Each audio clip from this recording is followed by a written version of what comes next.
I deadlift. I squat. I show up 5 days a week. I'm out here deadlifting small planets. So why? Why am I the guy dying on the fence after 30 seconds? Because strength and endurance are not the same system, and you have spent years building one while completely ignoring the other. Okay, that one landed.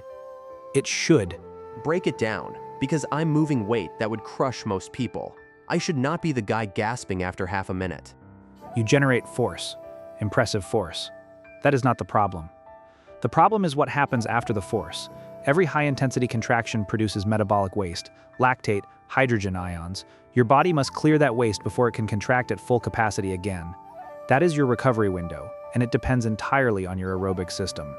The aerobic system, the one I skip? The one most lifters skip. Strength training builds force production. It does not build waste clearance. Those are different adaptations. So I've built a massive engine with zero cooling system. And that's why 30 seconds in, I'm breathing through a coffee straw, sputtering like a lawnmower in deep grass, while the guy next to me looks like he's on a Sunday stroll. Most lifters never figure that out until they're on the mats wondering what just happened. What is actually happening between rounds? Because I always thought I just needed to catch my breath. You're not catching your breath. You're trying to clear hydrogen ions and restore pH balance inside the muscle. That process runs on mitochondrial density and capillary development. More capillaries, more oxygen to the fiber, more oxygen, faster lactate clearance, faster clearance, shorter recovery window. So the guy who looks calm between rounds, his plumbing is literally better than mine.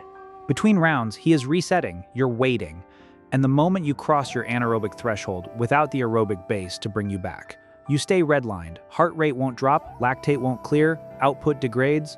That's not a slow fade, that's a trapdoor. 1 second, I'm fine. Next second, the floor is gone.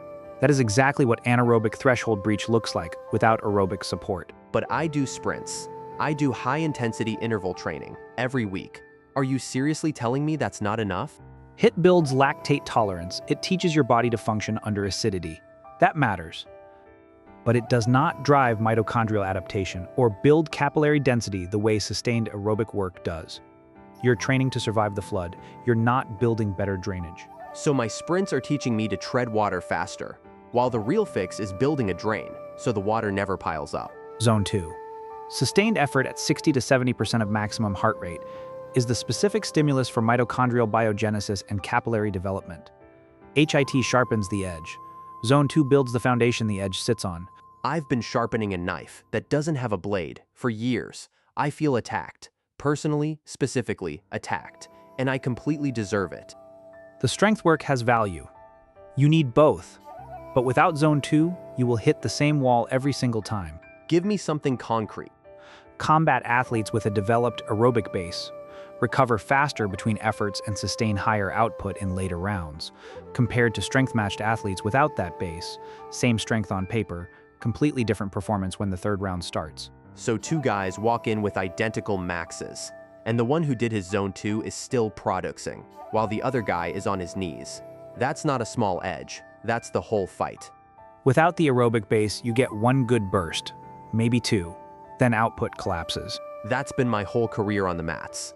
1 good burst, then I'm a speed bump. I thought it was conditioning. It was Einrestructure. So what's the prescription?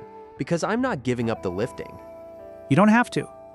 2 Zone 2 sessions per week, 30 to 45 minutes each. Minimum effective dose won't compromise your strength work. 30 to 45 minutes at 60 to 70% effort. That's a brisk walk, a slow jog. That feels almost too easy. That's the point. If you're spiking lactate, you've left Zone 2. The adaptation requires staying aerobic. Heart rate recovery improvements are measurable within 4 to 6 weeks.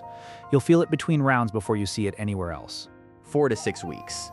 1 training block. For infrastructure, I should have built 2 years ago. Start now. The timeline doesn't move backward. So if you're a lifter who gasses, you're not broken, you're just missing half the system. Strength is the engine. The aerobic base is what lets you run it. You can't outlift a failing recovery system. No, you cannot. Turns out beast mode has a maintenance schedule, and I've been skipping it. If you want to understand what's actually limiting your performance, that's what we do here at Overhook Health. See you in the next breakdown.